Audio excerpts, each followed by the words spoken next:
Hello everyone, এখন বাজে রাত ৮টা। রাত ৮টার সময় আমি রান্না বসিয়ে দিয়েছি গ্যাসের মধ্যে, কিন্তু গ্যাসটা হঠাৎ করেই একদম শেষ হয়ে গেল। ভাতটা বসিয়ে দিয়েছি কিন্তু ভাত এখনও সেদ্ধই হয়নি, শুধু জলটা গরম হয়েছে সবে। তো এখন কি করা যায়, হঠাৎ করে গ্যাস শেষ হয়ে গেল, তাই চলে আসলাম উনুনের মধ্যে রান্না বসাতে। অনেক দিন হয়ে গেল উনুনে সেরকম করে রান্না করা হয় না। তোমরা তো দেখোই সব সময় গ্যাসের মধ্যেই রান্না চলে। আমার একটা ছোট্ট উনুন ছিল বলতে কি এখনও আছে উনুনটা, তবে আমার এক যা নিয়ে গিয়েছে, কারণ ওদের গ্যাস শেষ হয়ে গিয়েছিল তো হঠাৎ করে, তাই তখন আমার উনুনটা নিয়ে গিয়েছিল। তো তখন থেকে ওদের বাড়িতেই আছে, নিয়ে আসা হয়নি এখনও। আর যেহেতু সবসময় গ্যাসের মধ্যেই রান্না করি, তাই উনুনের চাহিদাটাও ছিল না, তো ওদের বাড়িতেই আছে এখনও। আর উনুনটা প্রচণ্ড ভারী, কারণ ওই গামলার মধ্যে মাটি দিয়ে করা তো। আর ওই গামলার উনুনের মধ্যে রান্না করলে কি হয়, একটা জিনিস খুব অসুবিধা হয়, যেমন যেখানে রান্না করবে সেখানেই ততক্ষণ পর্যন্ত রাখতে লাগে যতক্ষণ পর্যন্ত উনুনটা ঠান্ডা হয় না, আর প্রচণ্ড গরম হয়ে থাকে।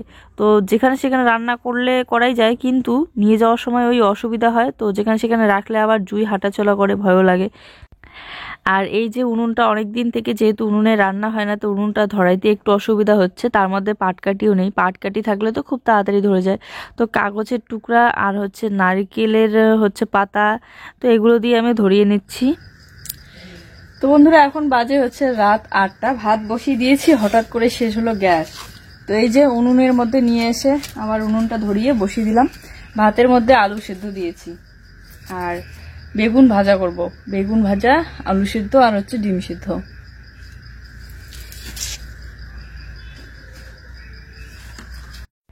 যদি একদম শুকনো লাকড়ি থাকে তাহলে উনুনে রান্না করতে কিন্তু মজাই আলাদা, বিশেষ করে এই ঠান্ডার দিনে। কিন্তু গরমের দিনে উনুনে রান্না করতে একদম ভালো লাগে না, তখন মনে হয় যে তাড়াহুড়ো করে গ্যাসের মধ্যে রান্নাটা সেরেই বাইরে বের হয়ে যায়।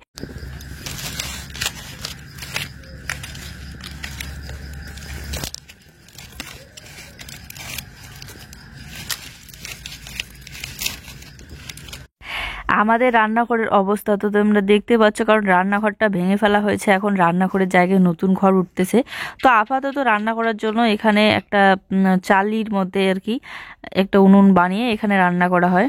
নতুন ইটের পাকা ঘরটা উঠে গেলে পরে তারপরে রান্নাঘর হবে নতুন।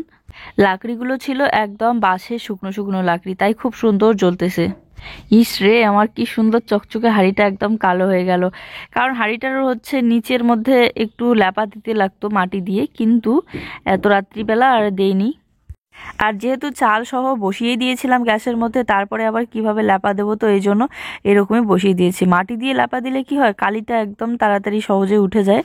তো জুই ঘরে কার্টুন দেখছে, আর টিউশন থেকে এসে খাওয়া দাওয়া করে ও কার্টুন দেখছে।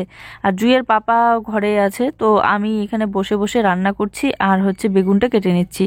এই বেগুনগুলো একদম সরু সরু বেগুনগুলো, ওই যে মাছের ঝোলে দিয়েছিলাম, আর বাকি কয়েকটা তো এগুলো ভাজা করে নেবো শুটকি মাছ দিয়ে। এইগুলোকে আমরা সলতা বেগুন বলি, আর এই বেগুনগুলোর ভাজার দারুণ স্বাদ।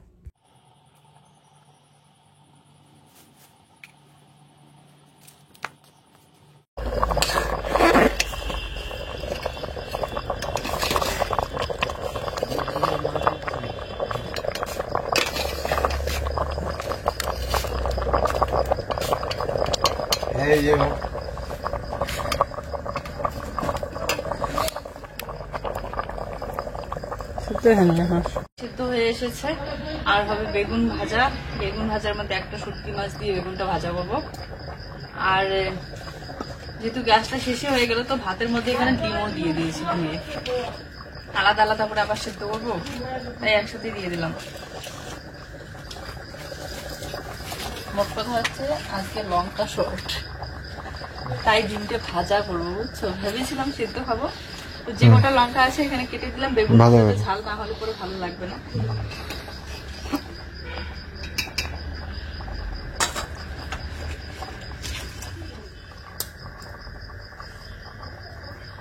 ডিমগুলো এই সময় নামে নেই না, থাক নামাই সিদ্ধ হয়ে গেছে।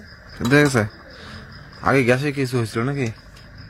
গ্যাসে খালি বসাই দিছি, একটু জলটা গরম হচ্ছে খালি, তাতেই গ্যাস। উনুনটা নিয়ে আসতে হবে নন্দনের বাড়ি থেকে, রান্না করতে হবে। তো আমাদের ভাত, ডিম, আলু একসাথেই সেদ্ধ হয়ে গিয়েছে, কারণ একসাথেই দেওয়া হয়েছে। তো এখন ভাতের মাড়িটা ছেঁকে নিচ্ছি, আর বাসনপত্র নোংরা করলাম না, কড়াইয়ের মধ্যেই ছেঁকে নিচ্ছি। তারপরে ফেলে দিয়ে কড়াইটা ধুয়ে তারপরে রান্নাটা করে নেব। আমাদের এই কড়াইটার হচ্ছে পিছনটা তোমরা দেখতে পারো একদম কালি দিয়ে ভর্তি। এগুলো আমি অনেকবার তোলার চেষ্টা করেছি, অনেক তুলেওছি, তারপরেও কিছুটা মানে এতটাই বসে গিয়েছে ওটা আর উঠেই না একদম। কারণ এই কড়াইটাতে আগে সব সময় উনুনের মধ্যে রান্না হতো, তো রান্না হতে হতে একদম কালি পড়ে গিয়েছে, তেল চিটে টাইপের উঠে গিয়েছে। ব্লেড দিয়ে তারপরে ছুরি দিয়ে সব কিছু দিয়ে চেষ্টা করেছি, যতটুকু তোলা যায় ততটুকু তুলেছি, আর তার বেশি উঠে না। তো যাই হোক, এখানে ভাত থেকে আমি আলু আর হচ্ছে ডিমগুলো বের করে নিচ্ছি। আলুগুলো 3টা আলু দিয়েছি, 3টার মধ্যে একটা যেটা বড় সেই আলুটা এতটা সেদ্ধ হয়নি, কিন্তু ছোট ছোট আলু দুটো কিন্তু সেদ্ধ হয়ে গিয়েছে। তো ডিম আর আলুটা ওকে বের করে দিচ্ছি, কারণ ও খোসা ছড়িয়ে দিবে, আর আমি এদিকে বেগুন ভাজাটা সেরে নেব।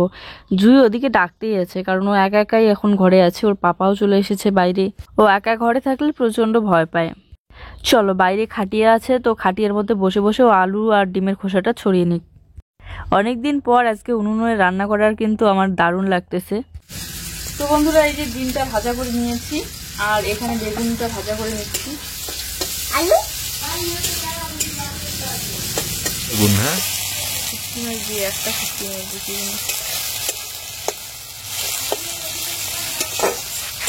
তেলেই হবে বেগুন। রান্না কমপ্লিট আমাদের। দুটো লঙ্কা আছে, শুধু এই দুটো লঙ্কা পুড়ে নিয়ে আলু দুটো মাখা করবো বস। তো বন্ধুরা, রান্না বান্না কমপ্লিট হলো, এখন নিয়ে চলে আসলাম সবকিছু ঘরের মধ্যে। তো এখন খাওয়া দাওয়া করি। চলো, আজকের ভিডিওটা এই পর্যন্তই। ভিডিও ভালো লাগলে অবশ্যই একটা লাইক, কমেন্ট আর শেয়ার করে দিও। আর যারা যারা আমাদের চ্যানেলে নতুন, প্লিজ সাবস্ক্রাইব করে দিও চ্যানেলটি। সবাই ভালো থেকো, সুস্থ থেকো। দেখা হচ্ছে নতুন একটি সুন্দর ভিডিওর সাথে। Tata, good night.